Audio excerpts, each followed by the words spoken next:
This is how you start a business in less than 24 hours. The most important thing you should do is first have the skill set to actually sell a product or to sell a service. The most ideal thing to start with is just a service. You can teach somebody something, you can consult somebody. It's very easy to start off with a service and you can scale it up as you go along. With a product, there's a lot of things that can go wrong, and there's a lot of things that you have to think about. So it's not as easy to sell a product. So without that out of the way, I just want to say that the first thing is having the product or service that you want to sell. So maybe you are a fitness influencer. And if that's the case, maybe you want to sell some sort of course. Maybe you want to sell some sort of PDF, some fitness program. Or maybe you are like a music teacher and you want to sell your like music lessons or something. Or maybe you've been working in finance and you just want to consult businesses who also want to improve their marketing or improve one of the areas of their business. If that's the case, then make sure you have your products prepared. Make sure you know clearly what you want to sell, and that way that would also help you figure out your target audience. The second step is to start a website.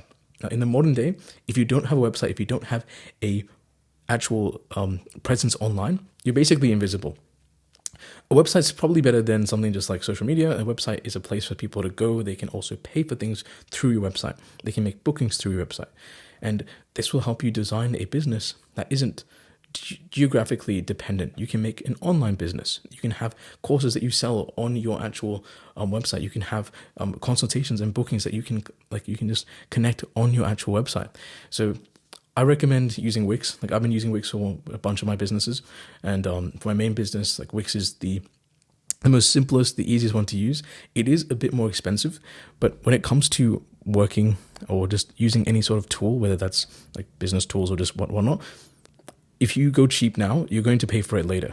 Like when I first started my business, I got a really cheap computer and it took 10 minutes to boot up. It was all I was looking at was how low the dollar sign was. And I didn't even consider just how bad that computer was.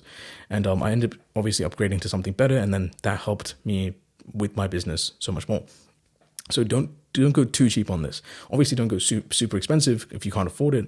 Like for example, if you're just starting out, I wouldn't recommend something like Kajabi. Kajabi, although it is the industry standard for people who have online businesses who have courses and things, I still would recommend things like Wix because it is just easier to use. It's just something that's more beginner friendly, and it's also a lot cheaper compared to Kajabi.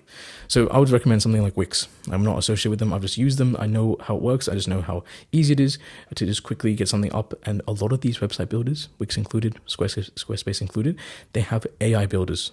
So if you have some sort of business idea, you literally just tell it to the AI creator and it will make all the landing pages for you. It will save you hundreds of hours or maybe like tens of hours that you would otherwise have to go in and then make yourself. And you're just starting out, so you're not an expert at this. So it's better that it makes it for you and then you can do all the tweaking later. And Wix has a good way to put that together. The next thing you have to do is have some sort of payment gateway. Now you can use PayPal, you can use various different things, like different portals for payments, but I would recommend Stripe. Like Stripe is the easiest one to implement. It's pretty much all the website builders can have that integrated, and you just have to get a Stripe account and get that set up. That way you can take payments online. Now, you don't have to have an online business to take payments online, but I would recommend taking payments online even if you have a physical business.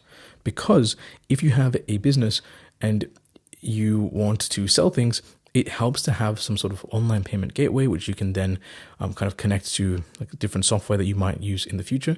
And that way you keep everything streamlined. Like things can work very easily. So for example, rather than getting people to pay you through bank transfers, which take time, which can also mean that people might not pay you, you can use Stripe. You can get them to save their credit cards or into their profiles.